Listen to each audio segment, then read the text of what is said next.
जी money health show में मैं नेहा बजाज आप सभी का बहुत बहुत स्वागत करती हूँ। और आज के वीडियो में हमारे साथ जुड़ रही हैं डॉक्टर ज्योतिका, जो कि डर्मेटोलॉजिस्ट हैं और कंसल्टेंट हैं खुशबीर कालरा हॉस्पिटल में, जो कि अमृतसर पंजाब में है। पिछले 17 सालों से प्रैक्टिस कर रही हैं। तो आइए आज उनसे हम बातचीत करेंगे।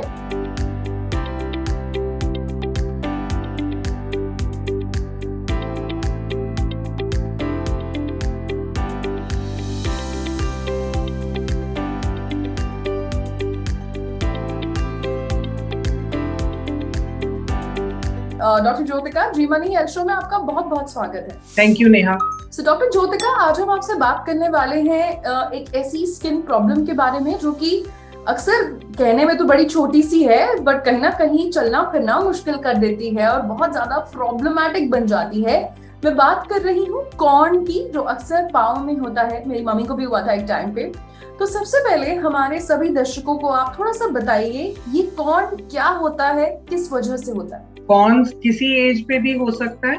कॉर्न का मतलब होता है हार्ड स्किन, थिक स्किन, ये समझना पड़ेगा हमें। जहां पे कभी भी स्लीपर लेते हो, अगर आपकी चप्पल वहां पे आपको कंफर्टेबल नहीं है, तो वहां पे सबसे पहले चमड़ी मोटी होगी और धीरे धीरे वही प्रेशर पड़ के वो कॉर्न बन जाएगा। और अगर आपके पाँव में कहीं कोई इन्फेक्शन है, वायरल इन्फेक्शन और एनीथिंग, तो यही कॉर्न फिर ये वाला और इसके साथ साथ वॉट भी हो जाए। तो ये दो अलग चीजें होती हैं। अच्छा। वॉट जो है, अगर आप किसी और की चप्पल डालते हो मान लो, तो आपके पैरों में भी ट्रांसफर हो सकता है। कॉर्न तो उसी इंसान के पास रहता है। तो अगर मैं कॉर्न की बात करूं, प्राइमरीली मतलब what are the main reasons आपके पास जब पेशेंट्स आते हैं कॉर्न की शिकायत करते हैं? क्या क्या रीजंस आप आइडेंटिफाई करती हैं कि कॉर्न क्यों हुआ है? उसमें सबसे पहले तो मैंने उनका स्लीपर ही देखना है, वो कंफर्टेबल नहीं है। फिर वही बात करेंगे कि स्लीपर सबसे पहले आएगा, उसके बाद उनका वेट देखना, अपने ही वेट से भी पाँव पे प्रेशर पड़ रहा है। और देन रॉन्ग स्लीपर्स के साथ टू मच वॉकिंग, अगर आपको वो ठीक नहीं है तो उसके साथ ज्यादा चलोगे तब भी एक ही जगह पे प्रेशर आएगा। देन अगर पाँव में पसीना आ रहा है तब भी आपके पाँव वहां पे खराब हो रहे हैं, एक जगह पे खराबी आ रही है। कई बारी कईयों को शुगर वगैरह होती है, उन लोगों की स्किन भी और ज्यादा प्रोन हो जाती है कॉर्न्स के लिए या और इन्फेक्शंस के लिए। तो मैम, कॉर्न दिखने में कैसा होता है और पाँव के किस एरिया पे होता है? टो पे होता है, एंकल पे होता है, किस एरिया पे होता है? Can be anywhere. मैंने ऐसे छोटा सा बनाया था। अगर प्लेन सी चीज आपको दिखेगी, एक सेकेंड, कॉनिकल आपको नहीं दिखेगी, वो तो जब हम निकालते हैं तब वो होता है कॉनिकल सी, या अच्छा, ठीक है ना। इन्वर्टेड कोन समझो कि ये जो है वो के टिश्यू के अंदर है, तभी आप चलते हो तो ऊपर का प्रेशर पड़ेगा तो आपको पेन आएगी, ठीक है ना। तो जो दूसरी इन्फेक्शन की बात कर रही हूँ, वो ऊपर आपको छोटे छोटे डॉट्स दिखेंगे। इसकी सरफेस बिल्कुल प्लेन होती है और सिंगल ही है, एक ही जगह पे ज्यादातर पैर पाँव के अगले हिस्से में देखा गया है, पर होने को कहीं भी हो जाएगा जहां आपका प्रेशर पड़ रहा है। Again the same thing. And एक और चीज बताइए डॉक्टर ज्योतिका, कि अगर मैं कॉर्न की बात करूं तो मेनली एंकल में है, आप कहाँ ज्यादा देखती हैं पेशेंट्स को? टोज में होता है, सोल पे होता है, किधर? हाँ, जैसे अगर ये हमारा पाँव है मान लें, तो फिंगर्स को आप छोड़ो, यहाँ पे उसकी सोल पे आएगा मेनली, नहीं तो पीछे हील पे भी जा सकता, but majority is over here. अच्छा। एंड पेशेंट्स किन किन प्रॉब्लम्स की कंप्लेन करते हैं? क्या दर्द होता है, ब्लीडिंग होती है, चलने फिरने में दिक्कत होती है?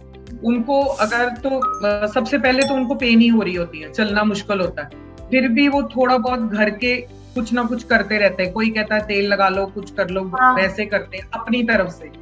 देन वो बढ़ते बढ़ते अगर उसमें इन्फेक्शन हो जाएगी तो ब्लीडिंग तो नहीं होती, लेकिन वहां पे पस भर जाएगी, पेन ज्यादा होगी और कईयों को उससे बुखार भी आ सकता है। खास करके डायबिटिक्स को ध्यान में रखना है कि उनके पाँव में कुछ भी ऐसा नहीं होना चाहिए।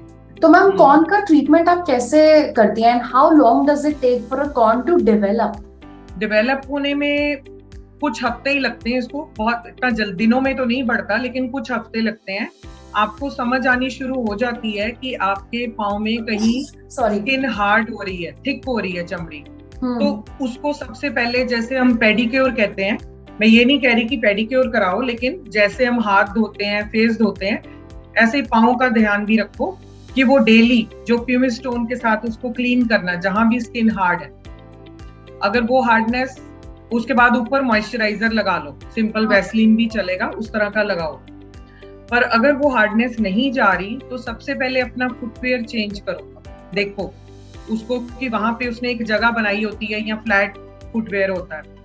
फिर जब आप डॉक्टर के पास आते हो तो अगर तो इन्फेक्शन है फिर हम एंटीबायोटिक पेन किलर्स लिखते हैं। अगर नहीं है तो कुछ इस तरह की मेडिसिन होती हैं, कई लोग कॉर्न कैप लगाते हैं, उसमें भी सैलिसिलिक एसिड इस नाम की मेडिसिन होती है जो इसको डिसॉल्व करती है। लेकिन वो शुरू में काम करेगी, बाद में नहीं, लंबा चले जाएगा, डीप चले जाएगा, तब काम नहीं कर पाएगी। तो उस सिचुएशन में हमारी अलग तरह की आती हैं, सैलिसिलिक एसिड भी होता है, यूरिया लैक्टिक एसिड, इस तरह की क्रीम्स होती हैं जिनके साथ हमने स्किन को सॉफ्ट करना है, सॉफ्ट करके प्रेशर रीडिस्ट्रीब्यूट करना है। बट अगर लग रहा है कि वो चीज लास्ट स्टेज पे ही है, मतलब जैसे उसकी एक शेप होती, जैसे मैंने आपको कोन दिखाया, वो अपना एक सिचुएशन में आ गया तो वहां हमें निकालना ही पड़ता है। निकालने के बाद मैंने फिर वही कहना है कि फुटवेयर ठीक करो। बिल्कुल, आपने बिल्कुल सही कहा, कम करो। अच्छा डॉक्टर ज्योतिका, अब ये बताइए कि आप इसको कैसे ट्रीट करती हैं? एक्सट्रैक्ट करती हैं, कोई क्रीम होती है जिससे अपने आप घुल जाता है, कैसे होता है? नहीं, इनको हमें निकालना पड़ता है, रेडियो फ्रिक्वेंसी मशीन होती है, उसके साथ पहले तो पाँव का वो वाला हिस्सा हम थोड़ा सा सुन कर लेते हैं इंजेक्शन लगा के। शुरू में हल्का सा, जस्ट फॉर फ्यू सेकेंड्स थोड़ी सी नीडल की पेन होगी, उसके बाद नहीं, जब टीका अंदर गया फिर आपको कोई दर्द नहीं होती। ठीक है, देन फिर हम उसको रेडियो फ्रिक्वेंसी, हमारा इंस्ट्रूमेंट, उसके साथ रिमूव करेंगे और उसके बाद नीचे से पूरा क्लीन करके उसकी ड्रेसिंग कर देते हैं। अच्छा, तो क्या ये आप समझ लीजिए कौन क्या बेसिकली पस फिल्ड एक पिंपल है, क्या है? कौन फिर वही कि ये सिर्फ हमारी हार्ड स्किन है, जैसे ऊपर से हमें ये गोला दिखाई दे रहा है, लेकिन नीचे वो ऐसे कोन की शेप में यहाँ पे नीचे आ गई, and it is putting a pressure on the sole. ठीक है ना, वही वो जैसे ऊपर तो गोल है लेकिन अंदर उसकी नुकीली चीज अंदर है। आप चलोगे तो वो आपको दर्द होएगी, और ये सारी की सारी हार्ड स्किन नहीं होती है, इसमें इन्फेक्शन होगी तो तभी कोई पास या कुछ होएगा, और कुछ नहीं। अच्छा, कौन प्रिवेंशन टेक्निक्स जो आप हमें बताना चाहें कि कौन ना हो? एक तो अपने पाँव हमने रोज चेक करने, कहीं कोई हार्ड स्किन है, प्यूमिस स्टोन से साफ करके उसके बाद ऊपर मॉइस्चराइजर लगाओगे, ये नंबर 1।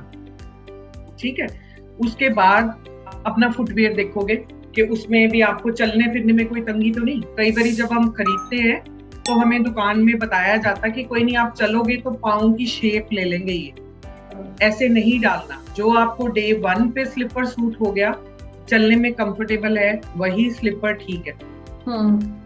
ठीक है, फिर जब यहाँ पेशेंट आता है तो उसको भी हम, अगर स्टार्टिंग स्टेज है, उसको ज्यादा पेन नहीं है, तब भी हमारी क्रीम्स होती हैं, जैसे मैंने आपको बताया, यूरिया लैक्टिक एसिड, सैलिक एसिड, इस तरह की मेडिसिन की कॉम्बिनेशन क्रीम्स है जिनसे हम होम केयर के लिए उनको देते हैं कि आप ये।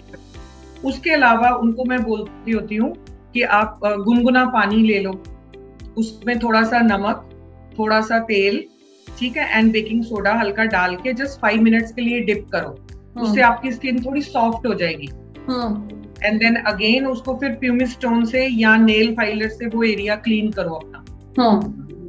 उसके बाद क्रीम लगाओ, अगर कुछ नहीं होएगा फिर हमने उसको निकालना ही। सो यानी कि कॉन प्रिवेंशन के भी कई सारी टेक्निक्स हैं, कई सारी चीजें हैं। सो डॉक्टर ज्योतिका, आपने अपने बिजी स्केड्यूल से हमारे लिए वक्त निकाला, हम आपके शुक्रगुजार हैं। Thank you so much. Thank you. तो ये थी डॉक्टर ज्योतिका जिन्होंने आज हमें कॉन ट्रीटमेंट एंड प्रिवेंशन के बारे में बताया। मैं उम्मीद करती हूँ आपको आज का वीडियो बहुत पसंद आया होगा। अपना फीडबैक जरूर शेयर करिएगा। किसी और विषय पर भी अगर आप चर्चा देखना चाहते हैं वो भी हमें बताइएगा। इसी के साथ अब मैं नेहा बजाज आपसे लेती हूँ इजाजत। मिलेंगे जी मनी हेल्थ शो के एक नए वीडियो में with new super specialist, new medical expert. Till then keep watching Zee money health show. अच्छी सेहत हमारा वादा।